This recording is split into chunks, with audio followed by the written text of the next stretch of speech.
अनंत अंतरावरील एकूण ऊर्जा किती असते? याचं उत्तर आहे पर्याय क्रमांक बी 0. प्रकाश म्हणजे टिंबडिंब होय. उत्तर आहे पर्याय क्रमांक डी विद्युत चुंबकीय तरंग. ग्रहाला सूर्याशी जोडणारी सरळ रेषा समान कालावधीत समान क्षेत्रफळ व्यापन करते. हा केपलरचा कितवा नियम आहे?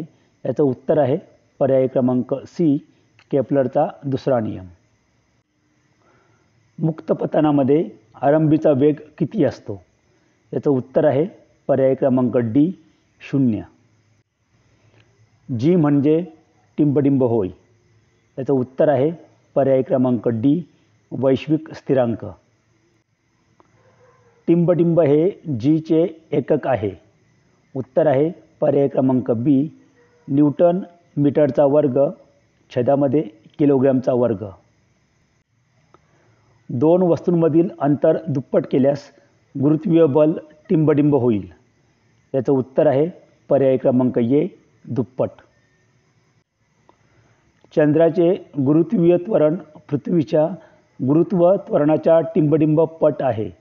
याचं उत्तर आहे पर्याय क्रमांक डी 1/6 पट. अयोग्य विधान ओळखा.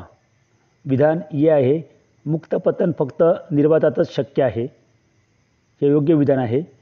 विधान बी आहे मुक्त पतनात प्लावक बल कार्य करत नाही. हे विधान अयोग्य आहे, कारण मुक्त पतनामध्ये घर्षण बल आणि प्लावक बल दोन्ही कार्य करतात. विधान सी आहे मुक्त पतनात त्वरण जी असते, कारण कोणतीही वस्तू वरून खाली पडत असताना त्वरण धन जी असते. आणि पर्याय डी आहे मुक्त पतनात आरंभीचा वेग 0 असतो. म्हणजेच पर्याय ए, सी आणि डी ही तीनही पर्याय योग्य आहेत, परंतु पर्याय बी हे अयोग्य विधान आहे. अयोग्य जोडी ओळखा. याच्यामध्ये उत्तर आहे पर्याय क्रमांक बी अंतराळयान आणि त्याच्यावर असलेलं जीचं मूल्य जे आहे गुरुत्वीय त्वरण त्याची किंमत जी आहे ती 7.6 मीटर पर सेकंडचा वर्ग. ही जोडी चुकीची आहे. आरंभ वेग मुक्ती वेगा एवढा असल्यास पृथ्वीवरील वस्तू 2 सेकंदमध्ये किती दूर पोहोचेल? याचं उत्तर आहे पर्याय क्रमांक डी 22.4. कारण पृथ्वीवरचा मुक्तिवेग आहे 11.2 किलोमीटर पर सेकंद आणि या वेगानुसार जर पृथ्वीवरून एखादी वस्तू 11.2 किलोमीटर पर सेकंद एवढ्या वेगाने निघाल्यास 2 सेकंदामध्ये ती वस्तू 22.4 किलोमीटर एवढं अंतर पार करेल. धन्यवाद. जय हिंद.